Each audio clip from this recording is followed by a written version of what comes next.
قال الله تعالى في الكتاب العزيز الحكيم أعوذ بالله السميع العليم من الشيطان الرجيم بسم الله الرحمن الرحيم ونفس وما سواها فألهمها فجورها وتقواها قد أفلح من زكاها وقد خاب من دساها صدق الله സദഖല്ലാഹുൽ അലിയുൽ അലീം വസദ്ദഖ വബല്ലഗ റസൂലുഹു Nabil Kareem വനഹ്നു അലാ ദാലിക മിനശ് ശാഹിദീന ശാകിരീൻ വൽ ആഖിബത്തുൽ മുത്തഖീന വൽഹംദുലില്ലാഹി റബ്ബിൽ ആലമീൻ.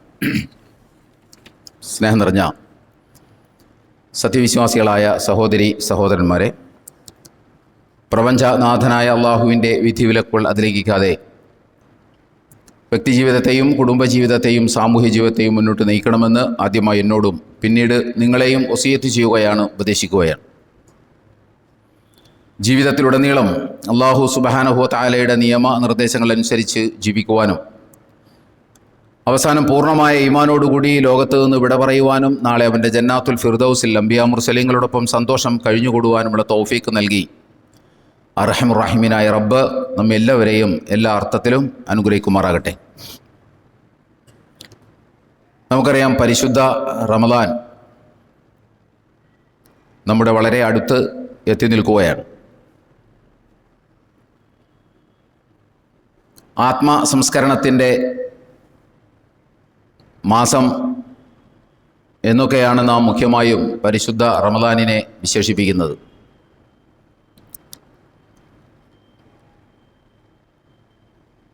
റമദാനിലാണെങ്കിലും അതല്ലാത്തപ്പോഴാണെങ്കിലും അള്ളാഹുവിങ്കൽ ഒരാൾ പരിഗണിക്കപ്പെടണമെന്നുണ്ടെങ്കിൽ അതാരായാലും അയാൾ ആത്മസംസ്കരണം നേടിയ, തസ്കിയത്ത് നേടിയ ആളായിരിക്കണം എന്ന് വിശുദ്ധ ഖുർആൻ അർത്ഥശങ്കക്കിടമില്ലാത്ത വിധം നമുക്ക് വ്യക്തമാക്കി തരുന്നുണ്ട്. വിശുദ്ധ ഖുർആനിലെ 91-ാമത്തെ അധ്യായത്തിലെ 1-2 സൂക്തങ്ങളാണ് ഞാൻ ആമുഖത്തിൽ ഓതി വച്ചത്. വനഫ്സിൻ വമാ സവ്വാഹ ഫഅൽഹമഹ ഫുജൂറഹ വതഖ്വാഹ ഖദ് അഫ്ലഹ മൻ സക്കാഹ വഖദ് ഖാബ മൻ ദസ്സാഹ. അല്ലാഹു സുബ്ഹാനഹു വ തആല മനുഷ്യനെ സൃഷ്ടിക്കുകയും ആത്മാവിനെ സംവിധാനിക്കുകയും ചെയ്തതിന് ശേഷം അതിന് അതേ പടച്ചവൻ തന്നെ ധർമാധർമ്മ ബോധനം നൽകുകയും ചെയ്തു. ഇത് മുസ്ലിങ്ങളെക്കുറിച്ച് പറയുന്ന കാര്യമല്ല, മുഴുവൻ മനുഷ്യരെക്കുറിച്ചും പറയുന്ന കാര്യമാണ്. ഫുജൂറിനെക്കുറിച്ച്, അധർമ്മത്തെക്കുറിച്ച്, തഖ്വയെക്കുറിച്ച്, സൂക്ഷ്മതയെക്കുറിച്ച്, ധർമ്മബോധത്തെക്കുറിച്ച് ഒക്കെ അല്ലാഹു സുബ്ഹാനഹു വ തആല ഒരു അളവിൽ എല്ലാ മനുഷ്യർക്കും ബോധനം നൽകിയിട്ടുണ്ട്. എല്ലാവർക്കും അതൊരളവിലുണ്ട്. അത് ആ അളവിൽ മനുഷ്യനിൽ ഇല്ലെങ്കിൽ ഇവിടെ മനുഷ്യജീവിതം ദുസ്സഹം മാറും എന്ന് നാം മനസ്സിലാക്കണം. വളരെ ദുസ്സഹമായിരിക്കും മനുഷ്യജീവിതം എന്ന് പറയുന്നത്. അതുകൊണ്ട് ഒരളവിൽ മനുഷ്യനിൽ ആ ബോധമുണ്ട്. അവൻ ദൈവത്തെ നിഷേധിച്ചാലും ദൈവത്തെ അംഗീകരിച്ചാലും. എന്നിട്ട് അല്ലാഹു സുബ്ഹാനഹു വ തആല പറയുന്നത് ഖദ് അഫ്ലഹ മൻ സക്കാഹ. ആര് സംസ്കരണം നേടിയോ അവൻ വിജയിക്കും. ആര് ആത്മാവിനെ മലിനീകരിച്ചുവോ, അതിനെ ചവിട്ടിത്താഴ്ത്തിയോ, അവൻ പരാജിതരായി മാറുകയും ചെയ്യും എന്ന് വളരെ കൃത്യമായി അല്ലാഹു സുബ്ഹാനഹു വ തആല നമുക്ക് പഠിപ്പിച്ചു തരുന്നുണ്ട്. മറ്റൊരിടത്ത് അല്ലാഹു സുബ്ഹാനഹു വ തആല പറയുന്നു സൂറത്തുൽ അഅലയിൽ ഖദ് അഫ്ലഹ മൻ തസക്ക വദക്കറ സ്മ റബ്ബിഹി ഫസല്ല ബൽ തുഉതിറൂനൽ ഹയാത്തദ് ദുനിയ വൽ ആഖിറത്തു ഖൈറും വഅബ്ഖ. നമ്മൾ സാധാരണ വെള്ളിയാഴ്ചകളിൽ കേൾക്കാറുള്ള സൂറത്തിൽ ആണ് അല്ലാഹു സുബ്ഹാനഹു വ തആല ഇത് പറഞ്ഞിട്ടുള്ളത്. ഖദ് അഫ്ലഹ മൻ തസക്ക, തസ്കിയത്ത് നേടിയവൻ വിജയിച്ചു. ജീവിതത്തെ സംസ്കരിച്ചവൻ വിജയിച്ചു. ജീവിത വിശുദ്ധി നേടിയവൻ വിജയിച്ചു എന്ന് അല്ലാഹു സുബ്ഹാനഹു വ തആല പറയുന്നു. അതാണ് വസ്തുത എന്നിരിക്കെ മനുഷ്യൻ ദുനിയാവിനെ വല്ലാണ്ട് പ്രേമിക്കുകയാണ് എന്നും അല്ലാഹു സുബ്ഹാനഹു വ തആല തൊട്ടുടനെ തന്നെ പറയുന്നുണ്ട്. ബൽ തുഉതിറൂനൽ ഹയാത്തദ് ദുനിയ. കാര്യം ഇതാണെങ്കിലും മനുഷ്യൻ അവൻ ദുനിയാവിന് വലിയ പ്രാധാന്യം കൊടുക്കുന്നു എന്ന് അള്ളാഹു കുറ്റപ്പെടുത്തുകയും ചെയ്യുന്നു. പ്രവാചകന്മാരുടെയും വേദഗ്രന്ഥത്തിൻ്റെയും നിയോഗവുമായി ബന്ധപ്പെട്ട് അള്ളാഹു സുബ്ഹാനഹു വ തആല വിശുദ്ധ ഖുർആനിൽ ഏതാണ്ട് 4 സ്ഥലങ്ങളിൽ പറയുന്നൊരു കാര്യമുണ്ട്. അതിൽ 62-ാമത്തെ അധ്യായം സൂറത്തുൽ ജുമുഅയിൽ 2-ാമത്തെ സൂക്തത്തിൽ അള്ളാഹു സുബ്ഹാനഹു വ തആല പറയുന്നു, ഹുവല്ലദീ ബഅസ ഫിൽ ഉമ്മിയ്യീന റസൂലൻ മിൻഹും യത്ലു അലൈഹിം ആയാതിഹി വയുസക്കീഹിം വയുഅല്ലിമുഹുൽ കിതാബ വൽ ഹിക്മ വഇൻ കാനൂ മിൻ ഖബ്ലു ലഫീ ളലാലിൻ മുബീൻ. ഹുവല്ലദീ ബഅസ ഫിൽ ഉമ്മിയ്യീന റസൂലൻ മിൻഹും, നിങ്ങളിൽ നിന്ന് വേദപരിജ്ഞാനമില്ലാത്ത ഒരാളെ പ്രവാചകനായി നിങ്ങളിലേക്ക് നാം നിയോഗിച്ചു. വേദപരിജ്ഞാനമില്ലാത്ത ഒരാളെ നിങ്ങളിൽ നിന്ന് ഞാൻ തെരഞ്ഞെടുത്ത് നിങ്ങളിലേക്ക് നിയോഗിച്ചു. എന്താ അദ്ദേഹത്തിന്റെ ദൗത്യം? അദ്ദേഹത്തിന്റെ ദൗത്യമായിട്ട് അല്ലാഹു സുബ്ഹാനഹു വ തആല പറയുന്നത്, അദ്ദേഹം നിങ്ങൾക്ക് എൻ്റെ വചനങ്ങൾ വായിച്ചു കേൾപ്പിച്ചു തരും. യുഅല്ലിമുഹുൽ ഹുവല്ലദീ ബഅസ ഫിൽ ഉമ്മിയ്യീന റസൂലൻ മിൻഹും യത്ലു അലൈഹിം ആയാതിഹി, എൻ്റെ ആയാത്തുകൾ നിങ്ങൾക്ക് വായിച്ചു കേൾപ്പിച്ചു തരും. വയുസക്കീഹിം, നിങ്ങളെ വിശുദ്ധിയുള്ളവരാക്കി മാറ്റും. നിങ്ങൾക്ക് തസ്കിയത്ത് നൽകും. വയുഅല്ലിമുഹുൽ കിതാബ്, ഈ വേദഗ്രന്ഥം നിങ്ങൾക്ക് പഠിപ്പിച്ചു തരികയും ചെയ്യും. ഇതൊന്നും പലപ്പോഴും നമ്മുടെ ശ്രദ്ധയിൽ വരാറില്ല. ഈ വേദഗ്രന്ഥം പഠിപ്പിച്ചു തരും എന്നൊക്കെയുള്ള കാര്യങ്ങൾ അത് മറ്റൊരു സന്ദർഭത്തിൽ നമുക്ക് വിശദീകരിക്കാം. പല ഘട്ടത്തിൽ നമ്മളത് പറഞ്ഞു പോയിട്ടുള്ളതുമാണ്. അപ്പോൾ നമ്മൾ വിശുദ്ധരാവുക, നമ്മളിപ്പോൾ പരിശുദ്ധ റമദാനിനെ പ്രതീക്ഷിക്കുന്നത് നമ്മൾ വിശുദ്ധി ആർജിക്കാൻ എന്ന ലക്ഷ്യത്തോടെയാണല്ലോ. ആ റമദാനാണ് വെളിപ്പാടകലെ വന്നു നിൽക്കുന്നത്. അപ്പോൾ നമ്മൾ മനസ്സിൽ ഊട്ടിയുറപ്പിക്കേണ്ട ഒരു സംഗതി, ജീവിത വിശുദ്ധി ഉണ്ടായാൽ മാത്രമാണ്, നമ്മൾ വ്യക്തി എന്നുള്ള നിലക്ക് നമ്മൾ വിശുദ്ധരായാൽ മാത്രമാണ് അള്ളാഹുവിൻ്റെ തൃപ്തിയും നാളെ പരലോകത്ത് സ്വർഗവും നമുക്ക് ലഭിക്കുകയുള്ളൂ. അപ്പൊ എന്താണ് ഈ വിശുദ്ധി ആർജിക്കുക, സംസ്കരണം നേടുക, തസ്കിയത്ത് നേടുക എന്ന് ചോദിച്ചാൽ അതിൻ്റെ ഒറ്റ ഉത്തരം ഇതേ ഉള്ളൂ: മനസ വാച കർമ്മണ ഒരു മനുഷ്യൻ സത്യശുദ്ധനാവുക. തസ്കിയത്ത് നേടുക എന്ന് പറഞ്ഞാൽ വിജയം വരിക്കണമെങ്കിൽ തസ്കിയത്ത് ഉണ്ടാകണം. സ്വാഭാവികമായിട്ടും ഒരു ചോദ്യം വരും, എന്താണ് ഈ തസ്കിയത്ത് നേടുക, അല്ലെങ്കിൽ എന്താണ് ഈ വിശുദ്ധനാവുക എന്ന് പറയുമ്പോൾ ഉദ്ദേശിക്കുന്നത് ഇത്രയേ ഉള്ളൂ: ഒരു വ്യക്തി മനസ വാച കർമ്മണ വിശുദ്ധനാകണം, സത്യശുദ്ധനാകണം. ഇത് മൂന്നിലും സത്യശുദ്ധനാകണം. ഇവിടെ പ്രത്യേകിച്ച് നമ്മളൊരു കാര്യം മനസ്സിലാക്കേണ്ടത്, ഇത് മൂന്നിലും ഒരാൾ സത്യശുദ്ധനാകണമെങ്കിലും ഒരാദ്യമായി സത്യശുദ്ധനാകേണ്ടത് മനസ്സിൻ്റെ കാര്യത്തിലാണ്, കൽബിൻ്റെ കാര്യത്തിലാണ് എന്ന് നമ്മൾ മനസ്സിലാക്കണം. ഹൃദയവിശുദ്ധിയാണ് നമുക്ക് ആദ്യം വേണ്ടത്. ഹൃദയവിശുദ്ധിയാണ് നമുക്ക് ആദ്യം. എന്തുകൊണ്ട് ഹൃദയവിശുദ്ധിയാണ് ആദ്യം വേണ്ടത് എന്ന് പറയുന്നത്, മറ്റ് രണ്ടും ഫാബ്രിക്കേറ്റ് ചെയ്യുന്നത് നമ്മുടെ മനസ്സാണ്. നമ്മുടെ മനസ്സിലുള്ള കാര്യങ്ങളാണ് വാക്കുകളിലൂടെയും പ്രവർത്തനങ്ങളിലൂടെയും ഡിസ്ക്ലോസ് ചെയ്യപ്പെടുന്നത്. പുറത്തോട്ട് വരുന്നത് നമ്മുടെ മനസ്സിലുള്ള കാര്യങ്ങളാണ്. നമ്മുടെ മനസ്സാണ് വാക്കുകൾക്ക് രൂപം കൊടുക്കുന്നത്.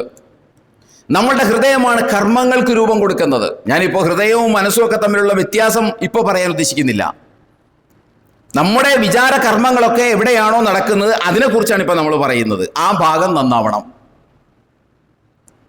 അള്ളാഹുവിന്റെ റസൂൽ സല്ലല്ലാഹു അലൈഹി വസല്ലം പറഞ്ഞു, അലാ ഇന്ന ഫിൽ ജസദി മുദ്ഗ വൈദാ സ്വലഹത് സ്വലഹൽ ജസദു കുല്ലുഹു വൈദാ ഫസദത് ഫസദൽ ജസദു കുല്ലുഹു അലാ വഹിയൽ ഖൽബ്. ഇമാം ബുഖാരിയും മുസ്ലിമും ഉദ്ധരിച്ച ഒരു വചനമാണിത്. അള്ളാഹുവിന്റെ റസൂൽ പറയുന്നു, നിങ്ങളുടെ ശരീരത്തിൽ ഒരു മാംസകഷ്ണമുണ്ട്, അത് നന്നായാൽ എല്ലാം നന്നായി, അത് ചീത്തയായാൽ എല്ലാം ചീത്തയായി. അതെന്താണ്? അതാണ് ഹൃദയം എന്ന് പറയുന്നത്. കാരണം എല്ലാറ്റിനെയും നിയന്ത്രിക്കുന്നത് ഹൃദയമാണ്. അതുകൊണ്ട് ഹൃദയമാണ് ആദ്യം നന്നാകേണ്ടത്, കൽബാണ് ആദ്യം നന്നാകേണ്ടത്, മനസ്സാണ് ആദ്യം നന്നാകേണ്ടത്. ബൈബിളിൽ മത്തായിയുടെ സുവിശേഷത്തിൽ മഹാനായ ഈസ നബി അലൈഹി സ്വലാത്തു വസ്സലാമയുടെ ഒരു വചനമാണ് എന്ന് നമുക്ക് വിശ്വസിക്കാവുന്ന ഒരു ഭാഗമുണ്ട്. വായിലേക്ക് പോകുന്നതല്ല മനുഷ്യനെ അശുദ്ധനാക്കുന്നത്, വായിൽ നിന്ന് പുറത്തോട്ട് വരുന്നതാണ് മനുഷ്യനെ അശുദ്ധനാക്കുന്നത്. കാരണം വായിൽ നിന്ന് പുറത്തോട്ട് വരുന്നത് ഹൃദയത്തിൽ നിന്നാണ് ആരംഭിക്കുന്നത്. എന്നിട്ട് അത് അവസാനിപ്പിക്കുന്നത് കൈ കഴുകാതെ ഒരാൾ ഭക്ഷണം കഴിച്ചു എന്ന് വിചാരിച്ച് അയാൾ അശുദ്ധനാകുന്നില്ല എന്ന് പറഞ്ഞുകൊണ്ടാണ് ആ വാചകം തീരുന്നത്. കൈ കഴുകാതെ ഒരാൾ ഭക്ഷണം കഴിച്ചു എന്ന് വിചാരിച്ച് അയാൾ അശുദ്ധനാകുന്നില്ല. ഒരാൾ അശുദ്ധനാകുന്നത് അയാളുടെ വായിൽ നിന്ന് വരുന്ന വാക്കുകളിലൂടെയാണ്. കൈ കഴുകാതെ ഒരാൾ ഭക്ഷണം കഴിച്ചു എന്ന് വിചാരിച്ചൊന്നും അയാൾ അശുദ്ധനാകാനൊന്നും പോകുന്നില്ല എന്ന് പറഞ്ഞാൽ കൈ കഴുകാതെ ഭക്ഷണം കഴിക്കാമെന്നല്ല. കാരണം വിശുദ്ധനാവുക എന്ന് പറഞ്ഞാൽ അത് ഹൃദയം വിശുദ്ധി നേടുക എന്ന അർത്ഥത്തിലാണ്. അല്ലാഹു സുബ്ഹാനഹു വ തആല അവന്റെ വേദഭാഗത്ത് പറഞ്ഞു വെച്ച ഒരു കാര്യമുണ്ട്. യൗമ ലാ യൻഫഉ മാലുൻ വലാ ബനൂൻ ഇല്ലാ മൻ അത്തല്ലാഹ ബിഖൽബിൻ സലീം. യൗമ ലാ യൻഫഉ മാലുൻ വലാ ബനൂൻ, സന്താനങ്ങളും സമ്പത്തും ഒന്നും ഉപകാരപ്പെടാത്ത ഒരു ദിവസം വരാനുണ്ട്. അതിനെ നിങ്ങൾ അഭിമുഖീകരിക്കേണ്ടി വരും.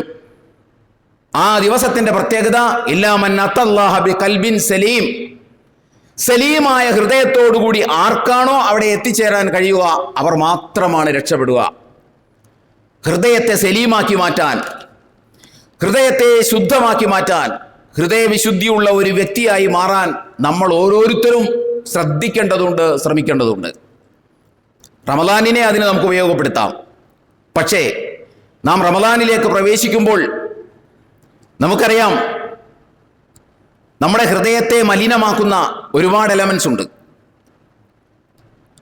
അതിലൊന്നാണ് അഹങ്കാരം എന്ന് പറയുന്നത്, മറ്റൊന്നാണ് അസൂയ എന്ന് പറയുന്നത്, വേറൊന്നാണ് സ്വാർത്ഥത എന്ന് പറയുന്നത്, മറ്റൊന്നാണ് പക എന്ന് പറയുന്നത്, വേറൊന്നാണ് റിയാവ് എന്ന് പറയുന്നത്.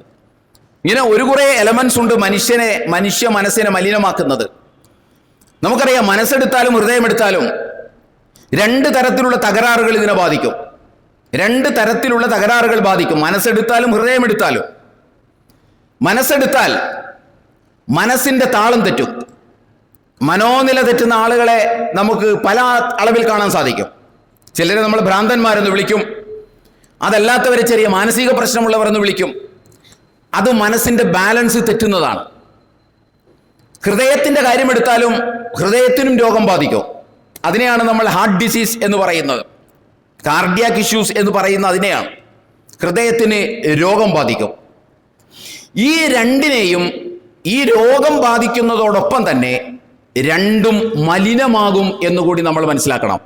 ഹൃദയവും മലിനമാകും, മനസ്സും മലിനമാകും. ഹൃദയത്തിന് ബാധിക്കുന്ന രോഗത്തിന്റെ പ്രത്യേകത എന്താണെന്ന് ചോദിച്ചാൽ, ഹൃദയത്തിന് ബാധിക്കുന്ന രോഗം എനിക്കാണെങ്കിലും നിങ്ങൾ ഒരു ഡോക്ടറാണെങ്കിൽ എൻ്റെ ഹൃദയത്തെ ബാധിച്ചിട്ടുള്ള രോഗത്തെ നിങ്ങൾക്ക് ഡയഗ്നൈസ് ചെയ്യാൻ പറ്റും.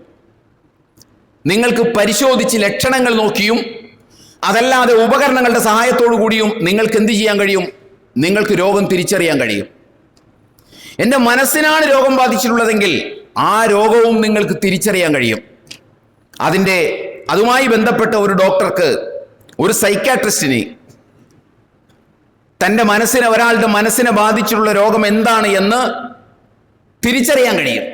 എന്നു മാത്രമല്ല, ആ വ്യക്തിക്ക് ഹൃദയത്തിനാണ് രോഗം ബാധിച്ചിട്ടുള്ളതെങ്കിലും മനസ്സിനാണ് രോഗം ബാധിച്ചിട്ടുള്ളതെങ്കിലും ഡോക്ടർക്ക് മരുന്ന് കൊടുത്ത രോഗം മാറ്റാൻ കഴിയും, മരുന്ന് നിർദ്ദേശിക്കാൻ സാധിക്കും.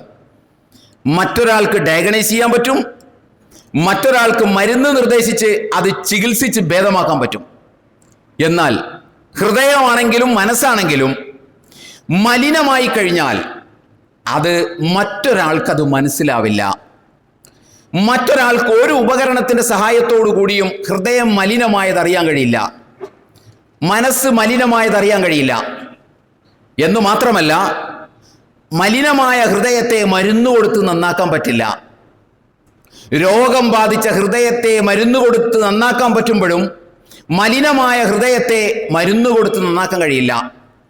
രോഗം ബാധിച്ച മനസ്സിനെ മരുന്ന് കൊടുത്ത് നന്നാക്കാൻ കഴിയുമെങ്കിലും, സൈക്കാട്രിക് മെഡിസിൻ കൊടുത്ത് നന്നാക്കാൻ പറ്റുമെങ്കിലും മലിനമായ മനസ്സിനെ എന്ത് ചെയ്യാൻ കഴിയില്ല? മരുന്ന് കൊടുത്ത് നന്നാക്കാൻ പറ്റില്ല. ഏതാണ് മനസ്സിനെ മലിനമാക്കുന്നത്, ഹൃദയത്തെ മലിനമാക്കുന്നത്?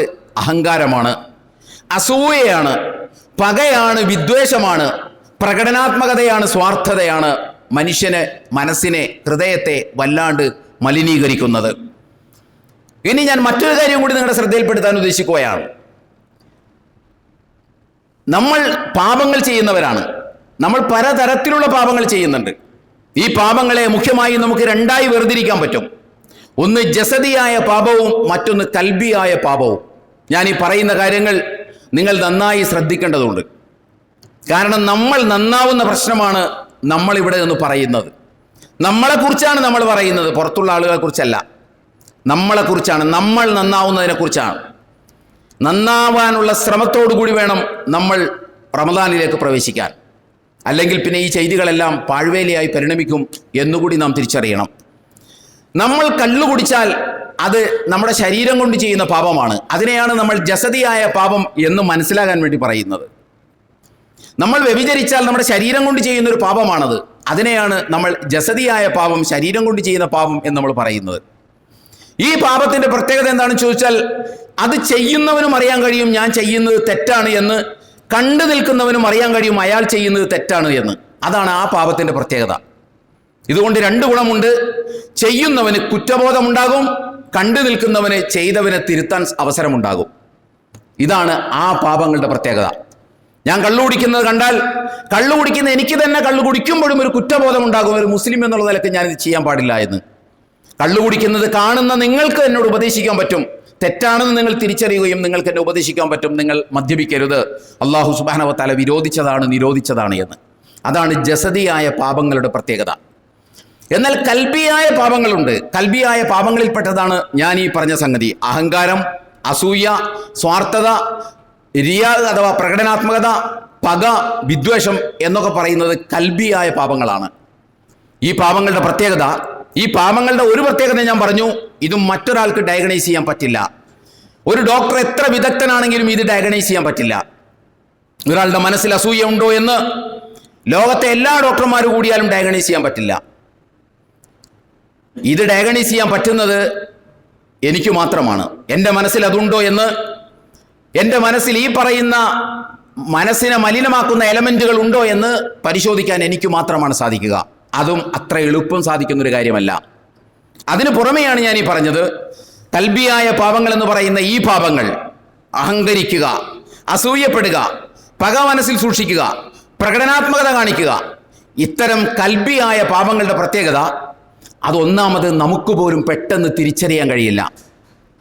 വളരെ ജാഗ്രതയോടുകൂടി സൂക്ഷ്മമായ നിരീക്ഷണം നടത്തിയാൽ മാത്രമാണ് നമുക്കത് തിരിച്ചറിയാൻ കഴിയുക. പലപ്പോഴും നമുക്കത് തിരിച്ചറിയാൻ കഴിയാത്തത് കൊണ്ട് നമുക്ക് കുറ്റബോധം പോലും അതിനെക്കുറിച്ചുണ്ടാവില്ല. അതാണ് അതിൻ്റെ ഒരു പ്രത്യേകത. മറ്റൊരാൾക്ക് തിരുത്താൻ പറ്റില്ല. ആദ്യത്തേതിൻ്റെ പ്രത്യേകത, സ്വയം ഒരു കുറ്റബോധം ഉണ്ടാകും, മറ്റൊരാൾക്ക് തിരുത്താൻ പറ്റും. ഇതിൻ്റെ പ്രത്യേകത എന്താണെന്ന് ചോദിച്ചാൽ, നമുക്ക് സ്വയം കുറ്റബോധം ഉണ്ടാകില്ല. അഹങ്കരിക്കുന്ന ഒരാളും താൻ അഹങ്കരിച്ചു പോയല്ലോ എന്ന കുറ്റബോധം അയാൾക്കുണ്ടാവില്ല, അല്ലെങ്കിൽ താൻ അഹങ്കരിക്കുകയാണ് എന്ന തോന്നൽ പോലും അയാൾക്കുണ്ടാവില്ല. അസൂയപ്പെടുന്ന ഒരാൾ, അയാളെ സംബന്ധിച്ചിടത്തോളം താൻ അസൂയപ്പെടുകയാണ് എന്ന തോന്നൽ അയാൾക്കുണ്ടാവില്ല. മറ്റുള്ളവർക്ക് അയാൾ അസൂയപ്പെടുകയാണെന്ന് സ്ഥാപിക്കാനോ അയാളെ തിരുത്താനോ സാധിക്കില്ല. അതാണ് അത്തരം രോഗങ്ങളുടെ ഏറ്റവും വലിയ പ്രത്യേകത എന്ന് പറയുന്നത്. അതിനൊരേ ഒരു മാർഗമേ ഉള്ളൂ, നമ്മൾ നിഷ്കൃഷ്ടമായ, നിശിതമായ ആത്മപരിശോധന നടത്തുക. മുഹാസബ എന്ന് വേണമെങ്കിൽ അതിനെ അറബിയിൽ പറയാം. മഹാനായ ഉമറുൽ ഫാറൂഖ് റളിയല്ലാഹു തആല അൻഹു പറഞ്ഞില്ല, ഹാസിബു ഖബ്ല അൻ തുഹാസബു, നിങ്ങൾ വിചാരണ ചെയ്യുന്നതിന് മുൻപ് നിങ്ങൾ സ്വയം ശക്തമായ ഒരു ആത്മവിചാരണക്ക് സന്നദ്ധമാകണം. Judge yourself before you are judged. നിങ്ങൾ വിധി കൽപ്പിക്കപ്പെടുന്നതിന് മുൻപ് നിങ്ങൾ സ്വയം ഒന്ന് വിധി നോക്കണം എന്ന് പറയാനുള്ള പ്രധാന കാരണം അതാണ്. അത് നമുക്ക് മാത്രം അറിയാവുന്ന കാര്യമാണ്. അതും പ്രത്യക്ഷത്തിൽ നമ്മളിങ്ങനെ ഒന്ന് നോക്കിയാലൊന്നും അറിയാൻ കഴിയില്ല. അത് ഒരു എക്സ്റേയുടെ ലെവലിൽ നിന്നുകൊണ്ടുള്ള ആത്മപരിശോധന കൊണ്ട് അത് കണ്ടെത്താൻ കഴിയില്ല. ഒരു അൾട്രാസൗണ്ടിന്റെ ലെവലിൽ നിന്നുകൊണ്ടുള്ള ആത്മപരിശോധന കൊണ്ട് അത് കണ്ടെത്താൻ കഴിയില്ല. ഒരു CT സ്കാനിന്റെ ലെവലിൽ നിന്നുള്ള ആത്മപരിശോധന കൊണ്ട് അത് കണ്ടെത്താൻ കഴിയില്ല. ഒരു MRI സ്കാനിന്റെ ലെവലിൽ നിന്നുകൊണ്ടുള്ള ഒരു ആത്മപരിശോധനക്ക് മാത്രമാണ് നമ്മിൽ അസൂയ ഉണ്ടോ, നമ്മിൽ അഹങ്കാരമുണ്ടോ, നമ്മിൽ അതുപോലുള്ള എന്തെങ്കിലും മനസ്സിനെ മലിനമാക്കുന്ന എന്തെങ്കിലും എലമെന്റുകൾ ഉണ്ടോ എൻ്റെ മനസ്സിൽ എന്ന് അറിയാൻ കഴിയുകയുള്ളൂ. നമ്മളെ സംബന്ധിച്ചിടത്തോളം പരിശുദ്ധ റമദാനിൻ്റെ ചാരത്ത് നിൽക്കുന്ന നമ്മൾ വീട്ടിലെ എല്ലാ മാറാലകളും തൂക്കാനുള്ള ശക്തമായ ശ്രമത്തിലാണ് നമ്മളുള്ളത്. പെരുന്നാളെ റമദാനിനെ സ്വീകരിക്കാനുള്ള ശ്രമത്തിൻ്റെ ഭാഗമായി നമ്മൾ നമ്മുടെ വീടിൻ്റെ മാറാലകൾ തൂക്കുമ്പോൾ നമ്മൾ ആദ്യം തൂക്കേണ്ടത് നമ്മുടെ മനസ്സിനെ മലിനമാക്കുന്ന ഇത്തരം മാറാലകളാണ് എന്ന് നാം തിരിച്ചറിയണം. മനസ്സിൻ്റെ മാറാലകൾ, വീട്ടിലെ മാറാലകൾ തൂത്തില്ലെങ്കിലും നമ്മുടെ നോമ്പിനെ അത് ബാധിക്കാൻ പോകുന്നില്ല. എന്നാൽ മനസ്സിലെ മാറാല നാം തൂത്തില്ല എങ്കിൽ നമ്മുടെ നോമ്പിനെ അത് ശക്തമായി ബാധിക്കും എന്ന കാര്യം ഉറപ്പാണ്. നമ്മൾ ഇപ്പോൾ ഒരു ആത്മപരിശോധന നടത്തി ശരിയാക്കി എന്നതുകൊണ്ട് റമദാനിന് മുമ്പ് നടത്തേണ്ട ഒരു സംഗതിയാണ് ആത്മപരിശോധന എന്നും റമദാനിന് മുമ്പ് നടത്തേണ്ട ഒരു സംഗതിയാണ് ഹൃദയവിശുദ്ധിക്കുള്ള ശ്രമങ്ങൾ എന്നും നമ്മൾ മനസ്സിലാക്കരുത്. അങ്ങനെ ഒരു പ്രാവശ്യം നടത്തിക്കഴിഞ്ഞാൽ പിന്നെ അതേ അളവിൽ അത് സസ്റ്റെയിൻ ചെയ്യുന്ന പരിപാടിയല്ല ഹൃദയവിശുദ്ധി, അല്ലെങ്കിൽ ആത്മസംസ്കരണം, അല്ലെങ്കിൽ സ്വയം വിശുദ്ധി നേടിക്കഴിഞ്ഞാൽ പിന്നെ അത് എപ്പോഴും അങ്ങനെ തന്നെ നിൽക്കും എന്ന് നമ്മൾ വിചാരിക്കേണ്ടതില്ല. കാരണം മനുഷ്യന്റെ മനസ്സ് എന്ന് പറയുന്നത്, മനുഷ്യന്റെ ഹൃദയം എന്ന് പറയുന്നത് കാറ്റിലകപ്പെട്ട കവുങ്ങ് പോലെ ആടി ഉലഞ്ഞുകൊണ്ടിരിക്കും എപ്പോഴും. അവസാനം വരെ, ജീവിതത്തിൻ്റെ അവസാന സാത്ത് വരെ മനുഷ്യന്റെ ഹൃദയം ഇങ്ങനെ ആടി ഉലഞ്ഞുകൊണ്ടിരിക്കും. അങ്ങനെ ഏത് സമയത്തും നമ്മുടെ ഹൃദയത്തിൻ്റെ വിശുദ്ധി നഷ്ടപ്പെട്ടു പോകും. അതുകൊണ്ട് ഈ വിശുദ്ധീകരിക്കുക എന്ന് പറയുന്നത്, വിശുദ്ധനാവുക എന്ന് പറയുന്നത്, ആത്മശുദ്ധീകരണം എന്ന് പറയുന്നത് ഒരു കണ്ടിന്യൂസ് പ്രോസസ്സാണ് എന്ന് നമ്മൾ മനസ്സിലാക്കണം. അത് അവസാനം വരെ നമ്മൾ നിരന്തരം ജാഗ്രതയോടുകൂടി നടത്തേണ്ട ഒരു പ്രോസസ്സാണ്. എൻ്റെ മനസ്സിൽ അഹങ്കാരം കയറി കൂടിയിട്ടുണ്ടോ? എൻ്റെ മനസ്സിൽ അസൂയ കയറി കൂടിയിട്ടുണ്ടോ? എൻ്റെ മനസ്സിൽ പ്രകടനാത്മകത കയറി കൂടിയിട്ടുണ്ടോ എന്ന് നമ്മൾ നമ്മെക്കുറിച്ച് തികഞ്ഞ ബോധപൂർവം നടത്തിയാൽ മാത്രം കണ്ടെത്താൻ കഴിയുന്നതാണ്.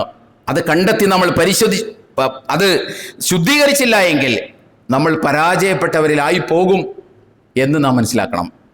ഇങ്ങനെ മനസ്സിനെ ബാധിക്കുന്ന മാലിന്യങ്ങളിൽ ഞാൻ പറഞ്ഞല്ലോ, പറഞ്ഞല്ലോ, അഹങ്കാരം, അതുപോലെ തന്നെ സ്വാർത്ഥത, അസൂയ, പക, പ്രകടനാത്മകത എന്നൊക്കെ ഞാൻ പറഞ്ഞല്ലോ.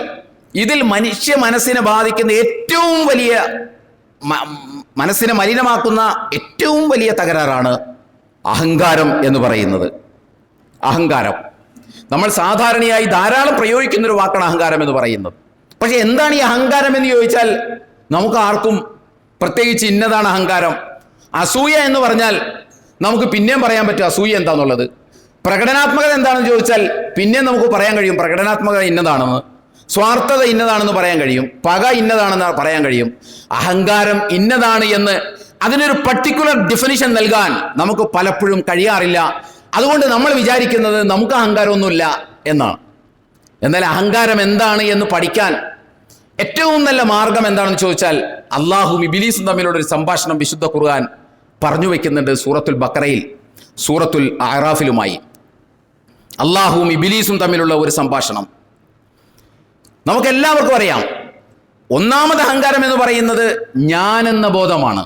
ഞാൻ, എൻ്റെ ആഗ്രഹം, എൻ്റേത്, എൻ്റെ താല്പര്യം, ഈ ഞാൻ എന്ന ബോധമാണ് യഥാർത്ഥത്തിൽ അഹങ്കാരം എന്ന് പറയുന്നത്. അതെങ്ങനെയാണ് ആക്ടിവേറ്റ് ആകുന്നത് എന്ന് ചോദിച്ചാൽ ഞാൻ ഈ പറഞ്ഞ കാര്യം പഠിച്ചാൽ നമുക്കത് മനസ്സിലാക്കാവുന്നതേ ഉള്ളൂ. അല്ലാഹു സുബ്ഹാനഹു വ തആല വിശുദ്ധ ഖുർആനിൽ 2-ാം അധ്യായത്തിലെ 34-ാം വചനത്തിൽ അല്ലാഹു പറയുന്നു, വൈദ് ഖുൽനാ ലിൽ മലായികത്തി ഇസ്ജുദൂ ലി ആദമ ഫസജദൂ ഇല്ലാ ഇബ്ലീസ് അബാ വസ്തക്ബറ വകാന മിനൽ കാഫിരീൻ. വഖുൽനാ, ഞാൻ പറഞ്ഞു, മലക്കുകളോട് പറഞ്ഞു, എന്താ? ആദമിന് സുജൂദ് ചെയ്യാൻ പറഞ്ഞു. അപ്പോൾ അവരെല്ലാവരും സുജൂദ് ചെയ്തു. ഇല്ലാ ഇബ്ലീസ്, ഇബ്ലീസ് മാത്രം സുജൂദ് ചെയ്തില്ല. അബാ വസ്തക്ബറ വകാന മിനൽ കാഫിരീൻ, അവൻ അഹങ്കാരം നടിച്ചു, അവൻ കിബർ നടിച്ചു, അവൻ നിഷേധികളിൽ പെട്ടുപോയി അക്കാരണത്താൽ എന്ന് അല്ലാഹു സുബ്ഹാനഹു വ തആല ഇബ്ലീസിനെ കുറിച്ച് പറയുന്നുണ്ട്. അപ്പൊ അഹങ്കാരം നടിച്ചത് കൊണ്ടാണ് ഇബ്ലീസ് സുജൂദ് ചെയ്യാതെ പോയത്. ബാക്കി എല്ലാവരും സുജൂദ് ചെയ്തു. 7-ാം അധ്യായം സൂറത്തുൽ അഅറാഫിൽ അല്ലാഹു സുബ്ഹാനഹു വ തആല ഇബ്ലീസിനോട് സംസാരിക്കുന്നുണ്ട്.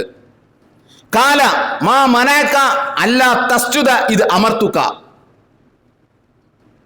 ഇതൊക്കെ പഠിക്കാനും വായിക്കാനുമുള്ളതാണ്. ഇബ്ലീസ് സുജൂദ് ചെയ്ത കാര്യം പറയുമ്പോൾ ലക്ഷക്കണക്കിന് വർഷങ്ങൾക്ക് മുമ്പ് കഴിഞ്ഞു പോയൊരു സംഭവമാണ്. ഇതിനകത്ത് നമുക്കെന്ത് പാഠമാണുള്ളത്?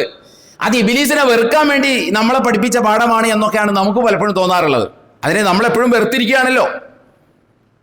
അവനെപ്പോഴും നമ്മൾ വെറുക്കേണ്ട ആളാണ് എന്ന് പഠിപ്പിക്കാനാണെന്നാണ് നമ്മളെപ്പോഴും വിചാരിക്കുക. ഇബിലീസിനെ കുറിച്ചുള്ള ഈ സംഭാഷണം, ഈ കാര്യങ്ങളൊക്കെ ഖുർആൻ പറഞ്ഞു വെച്ചത് ഇബിലീസിനെ വെറുക്കാൻ വേണ്ടി അള്ളാഹ് പറഞ്ഞു വെച്ചതല്ല, നമുക്ക് പഠിക്കാൻ വേണ്ടിയാണ്. ഇബിലീസിനെ അള്ളാഹ് വെറുത്തിട്ടുണ്ട്. ഇനി പ്രത്യേകിച്ച് നമ്മൾ മാത്രമായിട്ട് വെറുക്കേണ്ട കാര്യമില്ല. നമുക്ക് വെറുക്കാം, പ്രശ്നമൊന്നുമില്ല. പക്ഷെ നമ്മൾ വെറുക്കണമെന്ന് പഠിപ്പിക്കാനല്ല അത് പഠിപ്പിച്ചത്.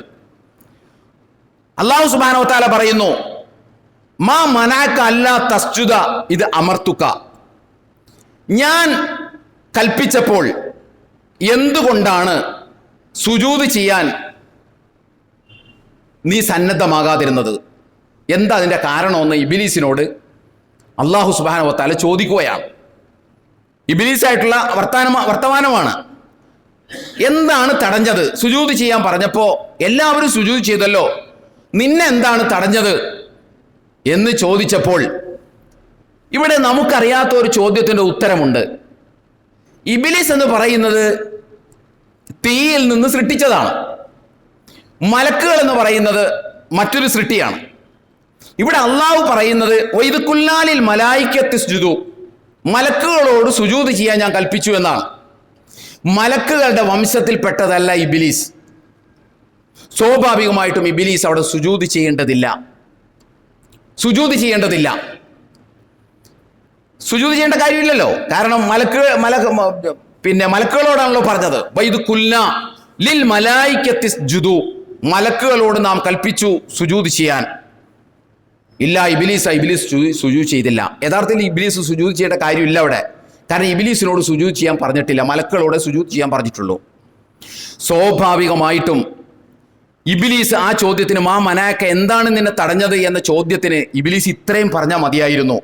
പടച്ച തമ്പുരാനെ, നീ എന്നോട് സുജൂദ് ചെയ്യാൻ പറഞ്ഞില്ലല്ലോ, നീ മലക്കുകളോട് സുജൂദ് ചെയ്യാനല്ലേ പറഞ്ഞത്, എന്നോട് സുജൂദ് ചെയ്യാൻ പറഞ്ഞില്ലല്ലോ എന്ന മറുപടി പറഞ്ഞിരുന്നുവെങ്കിൽ ഇബ്ലീസിന് തൽക്കാലം തടി സലാമത്താക്കാമായിരുന്നു.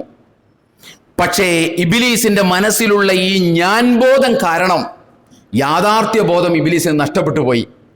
ഇബ്ലീസ് അതിന് പറഞ്ഞ മറുപടി നീ എന്നോട് പറഞ്ഞില്ലല്ലോ അതുകൊണ്ട് ഞാൻ ചെയ്തില്ല എന്നല്ല, അന ഖൈറും മിൻഹു, ഞാൻ ആദമിനേക്കാൾ ശ്രേഷ്ഠനാണ്, ഞാൻ ആദമിനേക്കാൾ ശ്രേഷ്ഠനാണ്. ഖലഖ്തനി മിൻ നാർ വ ഖലഖ്തഹു മിൻ തീൻ, എന്നെ സൃഷ്ടിച്ചത് തീയിൽ നിന്നാണ്, എന്നോട് സുജൂദ് ചെയ്യാൻ ആർക്ക് സുജൂദ് ചെയ്യാനാണോ നീ ആവശ്യപ്പെടുന്നത്, അയാളെ സൃഷ്ടിച്ചിട്ടുള്ളത് മണ്ണിൽ നിന്നാണ്, ക്ലേയിൽ നിന്നാണ് സൃഷ്ടിച്ചിട്ടുള്ളത്, അതുകൊണ്ട് ഞാൻ ചെയ്യില്ല. എന്നോട് പറഞ്ഞില്ലല്ലോ അതുകൊണ്ട് ഞാൻ ചെയ്തില്ല എന്ന് പറയേണ്ടിടത്ത് ഇബ്ലീസ് പറഞ്ഞത് എന്നെ സൃഷ്ടിച്ചത് തീയിൽ നിന്നാണ്. ഒരു എമിനൻസ് ആർഗ്യുമെൻ്റാണ് ഇബ്ലീസ് ഉന്നയിച്ചത്. ഒരു വരേണ്യവാദമാണ്, ഒരു ഉത്കൃഷ്ടത വാദമാണ് ഇബ്ലീസ് ഉന്നയിച്ചത്. ഞാൻ എമിനൻ്റാണ്, ആരേക്കാൾ? ആദമിനേക്കാൾ എമിനൻ്റാണ്, ശ്രേഷ്ഠനാണ് ഞാൻ, വർഗപരമായി ശ്രേഷ്ഠനാണ്, സൃഷ്ടിപരമായി ശ്രേഷ്ഠനാണ്, അതുകൊണ്ട് ഞാൻ സുജൂദ് ചെയ്യില്ല എന്ന് ഇബ്ലീസ് പറഞ്ഞു. ഇതിനെയാണ് അഹങ്കാരം എന്ന് പറയുന്നത്. ഇതിനെയാണ് ഞാൻ ബോധം. ഈ ഞാൻ ബോധമാണ് അഹങ്കാരം. ഈ ഞാൻ ബോധമാണ് അഹങ്കാരം. ഈ ഞാൻ ബോധം എന്ന അഹങ്കാരത്തിന്റെ തുടർച്ചയാണ് ഇന്ത്യയിൽ നമ്മൾ കാണുന്ന ജാതീയമായ ഉച്ചനീചത്വങ്ങൾ. ഞാൻ സൃഷ്ടിപരമായി ഞാൻ സവർണനാണ്, മറ്റവൻ താഴെയാണ്. ഈ ഞാൻ ബോധത്തിന്റെ മറ്റൊരു തുടർച്ചയാണ് തറവാടിത്ത മനോഭാവം എന്ന് പറയുന്നത്. അത് നമ്മളിലൊക്കെയുണ്ട്. ഞാൻ ഉയർന്ന തറവാടിത്തം ഉള്ള ആളാണ്. ഈ ഞാൻ ബോധം എന്ന് പറയുന്ന അഹങ്കാരത്തിന്റെ തുടർച്ചയാണ് ബാർബർമാരെയും ഓട്ടോറിക്ഷക്കാരെയും മീൻ കച്ചവടക്കാരോടൊക്കെ ഉള്ളൊരു പുച്ഛം എന്ന് പറയുന്നത്. ഇബ്ലീസ് അന്നുന്നയിച്ച ആ ഞാൻ ബോധത്തിന്റെ തുടർച്ചയാണ്. ഈ ഞാൻ ബോധത്തിന്റെ തുടർച്ചയാണ് എൻ്റെ ഏതൊക്കെയോ അർത്ഥത്തിലുള്ള സമ്പത്തിൻ്റെയോ അതല്ലെങ്കിൽ സാമൂഹികമായ പദവികളുടെയോ പേരിൽ തൻ്റെ തെറ്റ് സമ്മതിക്കാൻ കഴിയാതിരിക്കുക എന്ന് പറയുന്നത് ഈ ഞാൻ ബോധത്തിന്റെ തുടർച്ചയാണ്. എൻ്റെ സാമൂഹിക പദവിയുടെ പേരിലോ സമ്പത്തിൻ്റെ പേരിലോ തറവാടിത്തത്തിൻ്റെ പേരിലോ ഒരാൾ പറയുന്നത് സത്യമാണ് എന്ന് അംഗീകരിക്കാൻ എനിക്ക് പ്രയാസം. അവൻ എൻ്റെ അത്രയും സമ്പത്തില്ലാത്തവനാണ്, അവൻ എൻ്റെ അത്രയും സോഷ്യൽ സ്റ്റാറ്റസ് ഇല്ലാത്തവനാണ്, അവൻ എൻ്റെ അത്രയും തറവാടിത്ത മേന്മയില്ലാത്തവനാണ്, അതുകൊണ്ട് എനിക്ക് അംഗീകരിക്കാൻ ബുദ്ധിമുട്ടുണ്ട് എന്ന് വിചാരിക്കുന്നത്, പറയുന്നതല്ല, മനസ്സിൽ വിചാരിക്കുന്നത്, അതിൻ്റെ പേരാണ് സഹോദരി സഹോദര അഹങ്കാരം എന്ന് പറയുന്നത്. ആ അഹങ്കാരത്തെക്കുറിച്ചാണ് അഷ്റഫുൽ ഖൽഖ് റസൂലുള്ളാഹി സ്വല്ലല്ലാഹു അലൈഹി വസല്ലം പറഞ്ഞത്, ലാ യദ്ഖുലുൽ ജന്ന അണ്ണുമണി തൂക്കം മിസ്കാല ദർറത്തിൻ മിൻ കിബ്രിൻ. കിബിറിൽ നിന്നൊരു അണ്ണുമണി തൂക്കം തൻ്റെ മനസ്സിലുണ്ടെങ്കിൽ അവൻ സ്വർഗത്തിൽ പ്രവേശിക്കില്ല എന്ന് പറഞ്ഞത് അള്ളാഹുവിൻ്റെ റസൂൽ സല്ലല്ലാഹു അലൈഹി വസല്ലമയാണ്. അതാണ് അഹങ്കാരത്തിൻ്റെ ഗൗരവം എന്ന് പറയുന്നത്. ഇത്രയും ഗൗരവം നമ്മുടെ ജീവിതത്തിൽ നമ്മൾ ഈ അഹങ്കാരത്തിന് കൊടുത്തിട്ടുണ്ടോ? ഇല്ല. നമ്മളൊരു ആത്മപരിശോധന നടത്തിയാൽ നമുക്കൊക്കെ മനസ്സിലാകും നമ്മളിൽ ഈ ഞാൻ ബോധമുണ്ട് എന്നുള്ളത്. ഈ ഞാൻ ബോധമുണ്ട് എന്നുള്ളത് നമുക്കൊക്കെ മനസ്സിലാകും, നമ്മളിൽ ഉണ്ടത്. അത് സന്ദർഭം വരുമ്പോൾ നമ്മളത് പുറത്തെടുക്കുമെന്ന് മാത്രമേ ഉള്ളൂ. നമ്മുടെയൊക്കെ ജീവിതത്തിൽ സ്വന്തം ഭാര്യയോട് പോലും ഒരു സോറി പറയാൻ നാം സന്നദ്ധമല്ല. എന്തേ സന്നദ്ധമല്ലാത്തത്? താൻ ചെറുതായി പോകുമോ എന്ന ഒരു തോന്നലാണത്. അതിൻ്റെ പേരാണ് ഈ അഹങ്കാരം എന്ന് പറയുന്നത്. സ്വന്തം ഭാര്യയോട് പോലും തെറ്റായിപ്പോയി എന്ന് പറയാൻ നമുക്ക് കഴിയാറില്ല. എന്തുകൊണ്ട് കഴിയാറില്ല? ഭാര്യ തല്ലുമെന്ന് പഠിച്ചിട്ടാണോ? അല്ലെങ്കിൽ ഭാര്യ പിണങ്ങിപ്പോകുമെന്ന് വിചാരിച്ചിട്ടാണോ? ഭാര്യ ഡിവോഴ്സ് ആവശ്യപ്പെടുമെന്ന് വിചാരിച്ചിട്ടാണോ? അല്ല, വേറെ എന്തോ എന്നെ നയിക്കുന്നുണ്ടല്ലോ. അതുകൊണ്ടാണല്ലോ എന്നോടൊപ്പം ബെഡ് പങ്കിടുന്ന ഒരു ഭാര്യയോട് ഞാൻ ചെയ്ത തെറ്റ് അത് തെറ്റാണ് എന്ന് പറയാൻ നമ്മെ പിന്നോട്ട് വലിക്കുന്ന ആ വികാരത്തിൻ്റെ പേരാണ് ഞാൻ ബോധം എന്ന് പറയുന്നത്. ഞാൻ ചെറുതായി പോകുമോ, ഞാൻ കൊച്ചായി പോകുമോ എന്ന ബോധം. അതിൻ്റെ മലയാളത്തിലുള്ള മറ്റൊരു ഭാഷയാണ് അഹങ്കാരം എന്ന് പറയുന്നത്. ഇത് പരിശോധിച്ചാൽ നമ്മളിലെല്ലാം ഏറിയും കുറഞ്ഞും ഇതുണ്ട് എന്ന് നമുക്ക് മനസ്സിലാകും. ഇവിടെ നമ്മൾ തിരിച്ചറിയേണ്ട മറ്റൊരു സംഗതി, ദൈവം നമ്മുടെ മനസ്സിൽ രണ്ട് ബോധമുണ്ട്, പ്രത്യേകിച്ചൊരു വിശ്വാസിയുടെ മനസ്സിൽ. ഒന്നാമത്തെ ബോധം ദൈവബോധമാണ്, രണ്ടാമത്തെ ബോധം ഞാൻ ബോധമാണ്. ഈ രണ്ട് ബോധവും കൂടി നമ്മുടെ മനസ്സിൽ എപ്പോഴും ഏറ്റുമുട്ടിക്കൊണ്ടിരിക്കും. നമ്മളൊരു മുസ്ലിം ആണെങ്കിൽ, ഒരു മുഅ്മിനാണെങ്കിൽ, ഒരു വിശ്വാസിയാണെങ്കിൽ. ദൈവമില്ല എന്ന് വിശ്വസിക്കുന്നവനെ സംബന്ധിച്ചിടത്തോളം അവൻ്റെ മുൻപിൽ ദൈവബോധം എന്നൊരു പ്രശ്നം ഉദിക്കുന്നില്ല. അവൻ്റെ മനസ്സിൽ എപ്പോഴും ഉണ്ടാവുക ഞാൻ ബോധമായിരിക്കും. ദൈവവിശ്വാസിയുടെ മുൻപിൽ ദൈവബോധം ഉണ്ടാകും. ഇവിടെ നമ്മൾ തിരിച്ചറിയേണ്ടത് നിങ്ങൾക്ക് ദൈവവിശ്വാസമുണ്ടോ എന്നതല്ല പ്രശ്നം. അതല്ല പ്രശ്നം. നമ്മുടെ മനസ്സിൽ ദൈവവിശ്വാസമുണ്ടോ എന്നതല്ല പ്രശ്നം. ഞാൻ അടിവരയിട്ട് പറയുന്നു, നമ്മുടെ മനസ്സിൽ ദൈവവിശ്വാസമുണ്ടോ, അള്ളാഹുവിൽ വിശ്വാസമുണ്ടോ എന്നതല്ല പ്രശ്നം. നമ്മുടെ മനസ്സിൽ ദൈവവിശ്വാസവുമുണ്ട്, നമ്മുടെ മനസ്സിൽ ഞാൻ ബോധവുമുണ്ട്, ദൈവബോധവുമുണ്ട്. ഇതിൽ നമ്മുടെ മനസ്സിൽ ഡൊമിനേഷൻ ഉള്ളത് ഏതിനാണ് എന്നതാണ് ചോദ്യം. എൻ്റെ മനസ്സിൽ ദൈവബോധത്തിനാണോ മേധാവിത്വമുള്ളത്, അതോ ഞാൻ എന്ന ബോധത്തിനാണോ? ദൈവവിശ്വാസമല്ല പ്രശ്നം. ഇവിടെ നിങ്ങളൊന്ന് ആലോചിച്ച് നോക്കൂ. ഇബ്ലീസ് ദൈവനിഷേധിയായിരുന്നില്ല. പഠിക്കാൻ പറ്റിയ നല്ലൊരു പാഠമാണ്.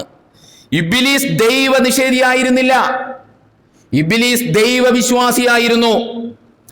ഇബ്ലീസ് പറഞ്ഞത് നിനക്ക് ഞാൻ സുജൂദ് ചെയ്യില്ല എന്നല്ല, ആദമിന് ഞാൻ സുജൂദ് ചെയ്യില്ല എന്നാണ് പറഞ്ഞത്.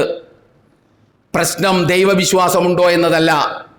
നിന്റെ മനസ്സിൽ ദൈവബോധത്തിനാണോ ഡൊമിനേഷൻ ഉള്ളത്, മേധാവിത്വമുള്ളത്, മേൽക്കൈയുള്ളത്, അതോ ഞാൻ എന്ന ബോധത്തിനാണോ ഉള്ളത് എന്നതാണ് ചോദ്യം, എന്നതാണ് പ്രസക്തമായ ചോദ്യം. അതിൽ നമ്മൾ ഓരോരുത്തരും പരിശോധിക്കുമ്പോൾ നമുക്ക് കിട്ടും നമ്മുടെ മനസ്സിലുള്ളത് ഞാൻ എന്ന ബോധമാണോ, അതോ നമ്മുടെ മനസ്സിൽ മേൽക്കൈ നേടിയിട്ടുള്ളത് ദൈവമെന്ന ബോധമാണോ എന്ന്. ദൈവമെന്ന ബോധം മേൽക്കൈ നേടുമ്പോഴാണ് അവൻ വിശുദ്ധനാവുക. ഞാനെന്ന ബോധം മേൽക്കൈ നേടുമ്പോഴാണ് അവൻ സ്വാർത്ഥനാവുക, അഹങ്കാരിയാവുക എന്ന് പറയുന്നത്. ഇത് വളരെ സിമ്പിളായ ഒരു ഉദാഹരണത്തിലൂടെ ഞാൻ പറയാം. ഈ ഞാനെന്ന ബോധം എൻ്റെ ദൈവബോധ മേൽക്കൈ നേടിയില്ല എങ്കിൽ പിന്നെ മേൽക്കൈ നേടുക ഏതാ? ഞാനെന്ന ബോധമാണ്. ഞാനെന്ന ബോധം മേൽക്കൈ നേടിയാൽ എന്താണ് ഉണ്ടാവുക? ഞാനെന്ന ബോധം മേൽക്കൈ നേടിയാൽ ഉണ്ടാകുന്ന ഒരു പ്രശ്നം എന്താണെന്ന് ചോദിച്ചാൽ, തൻ്റെ മുൻപിൽ വരുന്ന ഏത് പ്രശ്നത്തെയും അത് എന്നെ എങ്ങനെ ബാധിക്കും, അത് എൻ്റെ നേട്ടത്തെ എങ്ങനെ ബാധിക്കും, അതെൻ്റെ നഷ്ടത്തെ എങ്ങനെ ബാധിക്കും, അതെൻ്റെ ജീവിതത്തെ എങ്ങനെ ബാധിക്കും, അതെൻ്റെ ആഗ്രഹങ്ങളെ എങ്ങനെ ബാധിക്കും എന്നത് മാത്രമായിരിക്കും അയാൾ നോക്കുക. അതിനെയാണ് വിശുദ്ധ ഖുർആൻ പറഞ്ഞത്, അഫറൈത മനിത്തഖദ ഇലാഹഹു ഹവാഹു. അവർ ഇച്ഛയെ ഇലാഹാക്കിയവരാണ്. അവർ ഇച്ഛയെ ഇലാഹാക്കിയവരാണ്. അവർ ഒരു പ്രശ്നം തൻ്റെ മുമ്പിൽ വരുമ്പോൾ അത് തന്നെ എങ്ങനെ ബാധിക്കും എന്നത് മാത്രമാണ് അവരുടെ മുമ്പിൽ ഉണ്ടാവുക. അല്ലാതെ ആ വിഷയത്തിൽ അള്ളാഹ് എന്ത് പറഞ്ഞു എന്നത് അവരുടെ മുമ്പിൽ പ്രശ്നമേ അല്ല. വിശുദ്ധ ഖുർആന്റെ 22-ാം അധ്യായം സൂറത്തുൽ ഹജ്ജിലെ 11-ാമത്തെ വാചകം ഈ മനോഭാവം വളരെ കൃത്യമായി ആവിഷ്കരിക്കുന്നുണ്ട്. വക്കത്ത് നിന്ന് അള്ളാഹുവിന്റെ കൽപ്പനകളെ നോക്കിക്കാണുന്ന ആളുകളുണ്ട്. ഒമിനന്നാസി മൻ യഅ്ബുദുല്ലാഹ അലാ ഹർഫിൻ വഇൻ നസാബഹു ഖൈറുൻ തുമാന്ന ബിഹി വഇൻ നസാബതുഹു ഫിത്നത്തുൻ ഇൻകലബ അലാ വജ്ഹിഹി ഖസറ ദുനിയ വൽ ആഖിറ ദാലിക ഹുസ്റാനുൽ മുബീൻ. ഒരു വക്കത്ത് നിന്ന്, ഒരു ഫ്രിഞ്ചിൽ നിന്ന്, ഒരു എഡ്ജിൽ നിന്ന് അള്ളാഹുവിന്റെ കൽപ്പനകളെ, തന്റെ മുമ്പിൽ വരുന്ന പ്രശ്നങ്ങളെ നോക്കിക്കാണും. ആ നോക്കിക്കാണലിന്റെ പ്രത്യേകത എന്താണെന്ന് ചോദിച്ചാൽ, അവർ നോക്കിക്കാണുന്നത് ആ വിഷയം തന്നെ എങ്ങനെ ബാധിക്കുമെന്ന് നോക്കിയിട്ടാണ്. തനിക്ക് മെച്ചമുള്ളതാണെങ്കിൽ അവർ ആ കൽപ്പനയെ അംഗീകരിക്കും. തനിക്ക് നഷ്ടമാണെങ്കിൽ ആ കൽപ്പനയ്ക്ക് നേരെ പുറംതിരിഞ്ഞു നിൽക്കും. ഈ ലോകവും പരലോകവും നഷ്ടപ്പെട്ടവരാണ് അവർ എന്ന് അല്ലാഹു സുബ്ഹാനഹു വ തആല പറയുന്നു. ഇതിനോട് ചേർത്ത് വെക്കേണ്ട ഒരു സംഗതിയാണ്, ഇസ്ലാം കാര്യത്തിലെ ഒന്നാമത്തേത്, രണ്ടാമത്തേത് നമ്മൾ നിർവഹിക്കും. നമസ്കാരം. ഇസ്ലാം കാര്യത്തിലെ നാലാമത്തേത് നമ്മൾ നിർവഹിക്കും. നോമ്പ്, അത് വക്കത്തെത്തി നിൽക്കുകയാണ്. ഇസ്ലാം കാര്യത്തിലെ അഞ്ചാമത്തേത് നമ്മൾ നിർവഹിക്കും, അത് ഹജ്ജ്. ഇസ്ലാം കാര്യത്തിലെ മൂന്നാമത്തേത് നമ്മൾ നിർവഹിക്കില്ല, അത് സക്കാത്താണ്. പ്രശ്നം തന്റെ മുമ്പിൽ വരുന്നു, നമസ്കാരം തന്റെ മുമ്പിൽ വരുന്നു, നഷ്ടമില്ല, താൻ അത് സ്വീകരിക്കും. നോമ്പ് തന്റെ മുമ്പിൽ വരുന്നു, വലിയ നഷ്ടമില്ല, താൻ അത് സ്വീകരിക്കും. ഹജ്ജ് തന്റെ മുമ്പിൽ വരുന്നു, വലിയ നഷ്ടമില്ല, താൻ അത് സ്വീകരിക്കും. അതുപോലെ തന്നെ അള്ളാഹുവിന്റെ മറ്റൊരു നിർദ്ദേശം സക്കാത്ത് തന്റെ മുമ്പിൽ വരുന്നു, അത് താനൊന്ന് നോക്കും, അത് നഷ്ടമുള്ളതാണ്, അതുകൊണ്ട് പറ്റില്ല. ഇതാണ് ഈ ഞാൻ ബോധം എന്ന് പറയുന്നത്. അവിടെ മേധാവിത്വം പുലർത്തുന്നത് ഞാൻ, എൻ്റെ താല്പര്യങ്ങൾ അതാണ്, അല്ലാതെ അള്ളാഹുവിൻ്റെ താല്പര്യങ്ങൾ എന്നതല്ല. വളരെ സിമ്പിളാണ് കാര്യങ്ങൾ. അതുകൊണ്ടാണ് ഇസ്ലാം കാര്യത്തിലെ 2, 4, 5 അതിനപ്പുറം മറ്റേ റവാത്തിബ് സുന്നത്തും തറാവീഹും എല്ലാം നിർവഹിക്കുന്ന ആളുകൾ സക്കാത്തിന്റെ കാര്യം വരുമ്പോൾ പിൻവാങ്ങുന്നതിന്റെ കാരണം, അത് തന്നെ എങ്ങനെ ബാധിക്കും, തനിക്ക് നഷ്ടമുണ്ടാക്കുന്ന കാര്യമാണത്. അതൊരു കൊല്ലം കൊടുത്താൽ പോരാ, അതെല്ലാ കൊല്ലം കൊടുക്കണം, അളവിന് കൊടുക്കണം, കൃത്യമായി കൊടുക്കണം. ഈ പ്രശ്നങ്ങൾ തന്നെ അലട്ടിക്കൊണ്ടിരിക്കും. അവിടെ ഞാൻ എന്ന ബോധം മേൽക്കൈ നേടിയിട്ടുള്ളത് കൊണ്ടാണ് നമസ്കരിക്കുന്ന, നോമ്പെടുക്കുന്ന, ഹജ്ജ് ചെയ്യുന്ന, താടി വളർത്തിയിട്ടുള്ള, തൊപ്പി വച്ചിട്ടുള്ള, നെരിയാണിക്ക് മുകളിൽ മുണ്ടുടുത്തിട്ടുള്ള, റവാത്തിബ് സുന്നത്ത് നമസ്കരിക്കുന്ന, തറാവീഹ് നമസ്കരിക്കുന്ന, സുന്നത്ത് നോമ്പുകൾ എടുക്കുന്ന ആൾക്ക് എന്ത് ചെയ്യാൻ പറ്റാത്തത്? ഇത് ചെയ്യാൻ പറ്റാത്തത്, സക്കാത്ത് കൊടുക്കാൻ പറ്റാത്തത്. അതുകൊണ്ടുകൂടി ഒരു കാര്യം കൂടി നിങ്ങൾ ശ്രദ്ധിക്കണം. അതുകൊണ്ട് തന്നെ പടച്ച തമ്പുരാൻ, യുക്തിജ്ഞനായ പടച്ച തമ്പുരാൻ, സംസ്കരണം, വിശുദ്ധനാവുക, തസ്കിയത്ത് എന്ന പദാവലിയെ അള്ളാഹു ചേർത്തു വച്ചത് സമ്പത്തുമായി ബന്ധപ്പെട്ടിട്ടാണ്. അത്ഭുതകരമാണത്. ഖുദു മിൻ അംവാലിഹിം സദഖത്തൻ തുതഹിറുഹും വതുസക്കിഹിം ബിഹാ. അവരുടെ സമ്പത്തിൽ നിന്ന് സ്വതക്ക ഈടാക്കുക, സക്കാത്ത് ഈടാക്കുക. അതവരെന്തു ചെയ്യും? തുതഹിറുഹും, ശുദ്ധീകരിക്കും, വതുസക്കിഹിം, സംസ്കരിക്കും. സമ്പത്തുമായി ചേർത്താണ് ഈ സംസ്കരണത്തെ പറഞ്ഞത്. നമസ്കരിച്ചാൽ നിങ്ങൾ ശുദ്ധീകരിക്കും, നിങ്ങൾ സംസ്കരിക്കും എന്ന് ഖുർആൻ പറയുന്നില്ല. നോമ്പെടുത്താൽ നിങ്ങൾ ശുദ്ധീകരിക്കും, നിങ്ങൾ സംസ്കരിക്കും എന്ന് പറയുന്നില്ല. അതുമാത്രമല്ല, സംസ്കരിക്കുക എന്നർത്ഥം വരുന്ന, സംസ്കരണം എന്നർത്ഥം വരുന്ന സക്കാത്ത്, ആ പദം അല്ലാഹ് പ്രയോഗിച്ചത് നിർബന്ധ സദഖയോട് ചേർത്താണ്. നിർബന്ധ സദഖയോട് ചേർത്താണ്. അതായത് ഇത് കൊടുക്കുന്നിടത്താണ് ഒരു മനുഷ്യൻ സംസ്കരിക്കപ്പെടുകയുള്ളൂ. നോമ്പ് പിടിക്കാൻ പ്രത്യേകിച്ച് വേറെ വലിയ നഷ്ടമൊന്നുമില്ല, മറ്റൊന്നും ചെയ്യാൻ വലിയ നഷ്ടമൊന്നുമില്ല. ഇത് നഷ്ടമാണ്. അവിടെ ഞാൻ, എൻ്റെ നഷ്ടം, എൻ്റെ സമ്പത്ത് എന്ന വിഷയം വരും. ഇത് കാര്യമായി വിശകലനം ചെയ്യപ്പെടേണ്ട ഒരു സംഗതിയാണ്. അപ്പം ഞാൻ പറയുന്നത്, പരിശുദ്ധ റമദാനിലേക്ക് നമ്മൾ കടക്കാൻ പോവുകയാണ്. നമ്മൾ ഒരിക്കലും വിചാരിക്കരുത്, അടിവരയിട്ട് ഞാൻ പറയുന്നു, നമ്മൾ ഒരിക്കലും വിചാരിച്ചു പോകരുത് ഒരു അനുഷ്ഠാന കർമ്മം അതിൻ്റെ പൂർണ്ണതയോടുകൂടി, വിനയത്തോടുകൂടി നിർവഹിക്കുമ്പോഴാണ് അയാൾ സംസ്കരിക്കപ്പെടുക എന്ന് നമ്മൾ വിചാരിക്കരുത്. നമ്മൾ വിചാരിച്ചിരിക്കുന്നത് അങ്ങനെയാണ്. നോമ്പ് അതിൻ്റെ പൂർണ്ണ സ്വഭാവത്തോടുകൂടി പിടിച്ചാൽ ഞാൻ സംസ്കരിക്കപ്പെടും. നമസ്കാരം അതിൻ്റെ എല്ലാ ഫർളും ഷർത്തോടുകൂടി നിർവഹിച്ചാൽ ഞാൻ സംസ്കരിക്കപ്പെടും.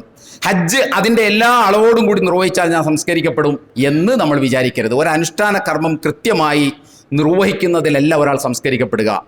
മറിച്ച് ബോധപൂർവം അതിനെ സമീപിക്കുമ്പോൾ മാത്രമാണ്, ഈ ഒരു തലത്തിൽ നിന്നുകൊണ്ട് സമീപിക്കുമ്പോൾ മാത്രമാണ് ഒരു അനുഷ്ഠാന കർമ്മം ഒരാളെ സംസ്കരിക്കുന്ന അർത്ഥത്തിലേക്ക് വളരുകയും ഉയരുകയും ചെയ്യുള്ളൂ. അല്ലാഹു സുബ്ഹാനഹു വ തആല അത്തരത്തിലുള്ള സത്യവിശ്വാസികളുടെ ഗണത്തിൽ നമ്മെ എല്ലാവരെയും ഉൾപ്പെടുത്തി അനുഗ്രഹിക്കുമാറാകട്ടെ. വന്നുപോയ വീഴ്ചകൾ പടച്ചതമ്പുരാൻ നമുക്ക് പുറത്തു മാപ്പാക്കി തരുമാറാകട്ടെ. നമുക്ക് എല്ലാവർക്കും അറിയാം, ഗസയിൽ അതിശക്തമായ കൂട്ടക്കുരുതി നടന്നുകൊണ്ടിരിക്കുകയാണ്. ലോകത്താര് പറഞ്ഞിട്ടും ആ തെമ്മാടി രാഷ്ട്രത്തിൻ്റെ ഉത്തരവാദിത്തപ്പെട്ട ആളുകൾ കേൾക്കുന്നില്ല. ഇനി നമുക്ക് കൈ ഉയർത്താനുള്ളത് പടച്ച തമ്പുരാനോട് മാത്രമാണ്. അതുകൊണ്ട് ഞാൻ പറയുന്നത്, നമ്മളും നമ്മുടെ മക്കളും നമ്മുടെ ഭാര്യയും നമ്മുടെ മാതാപിതാക്കളും എല്ലാവരോടും നമ്മൾ ആവശ്യപ്പെടണം. ഞാൻ തുടക്കത്തിൽ തന്നെ അത് പറഞ്ഞിരുന്നു, അള്ളാഹുവിനോട് ആത്മാർത്ഥമായി പ്രാർത്ഥിക്കുക. റമദാൻ എന്ന് പറയുന്നത് പടിവാതിൽക്കലെത്തി നിൽക്കുകയാണ്. ആ ജനതയുടെ നേരെ റമദാനിലും ഇതുപോലെ ബോംബ് വർഷിക്കാനാണ് തെമ്മാടി ശ്രമിച്ചുകൊണ്ടിരിക്കുന്നത്. അതുകൊണ്ട് തന്നെ നമുക്ക് പ്രാർത്ഥന മാത്രമാണ് നമുക്ക് അവലംബിക്കാൻ സാധിക്കുക. നമ്മുടെ ആത്മാർത്ഥമായ പ്രാർത്ഥനയാണ് ലോകത്ത് സത്യവിശ്വാസികളുടെ കൈകളിലുള്ള ഏറ്റവും വലിയ ആയുധം എന്ന് നമ്മൾ വിചാരിക്കുക, മനസ്സിലാക്കുക. അതുകൊണ്ട് ആത്മാർത്ഥമായി പ്രാർത്ഥിക്കുക. അള്ളാഹുവേ, ഗസയിൽ പോരാടുന്ന ഹമാസിൻ്റെ പോരാളികൾക്ക് അള്ളാഹു ധൈര്യവും മനസ്സമാധാനവും നൽകി അനുഗ്രഹിക്കുമാറാകട്ടെ. അവരെ പിടഞ്ഞു വീഴുന്ന നമ്മുടെ ഉമ്മമാർ, നമ്മുടെ ഉപ്പമാർ, നമ്മുടെ സഹോദരിമാർ, നമ്മുടെ സഹോദരന്മാർ, നമ്മുടെ കുഞ്ഞുങ്ങൾ, അള്ളാഹു സുബ്ഹാനഹു വ തആല അവർക്ക് എല്ലാവർക്കും രക്തസാക്ഷിത്വത്തിൻ്റെ പ്രതിഫലം നൽകി അനുഗ്രഹിക്കുമാറാകട്ടെ. അവസാനം അവരോടൊപ്പം, സിദ്ദീഖുകളോടൊപ്പം, ശുഹദാക്കളോടൊപ്പം, സാലിഹ്യങ്ങളോടൊപ്പം, ഇണകളോടൊപ്പം, സന്താനങ്ങളോടൊപ്പം സന്തോഷം പങ്കിട്ട് കഴിച്ച് കൂടുവാനുള്ള തൗഫീക്ക് നമുക്കും നൽകി അല്ലാഹു സുബ്ഹാനഹു വ തആല നമ്മെ അനുഗ്രഹിക്കുമാറാകട്ടെ. അഖൂലു ഖൗലി ഹാദാ വസ്തഗ്ഫിറുല്ലാഹ ലി വലക്കും വലിജമീഇൽ മുസ്ലിമീന വൽ മുഅ്മിനീന അജ്മഈന ഫസ്തഗ്ഫിറുഹു ഇന്നഹു ഹുവൽ ഗഫൂറുർ റഹീം.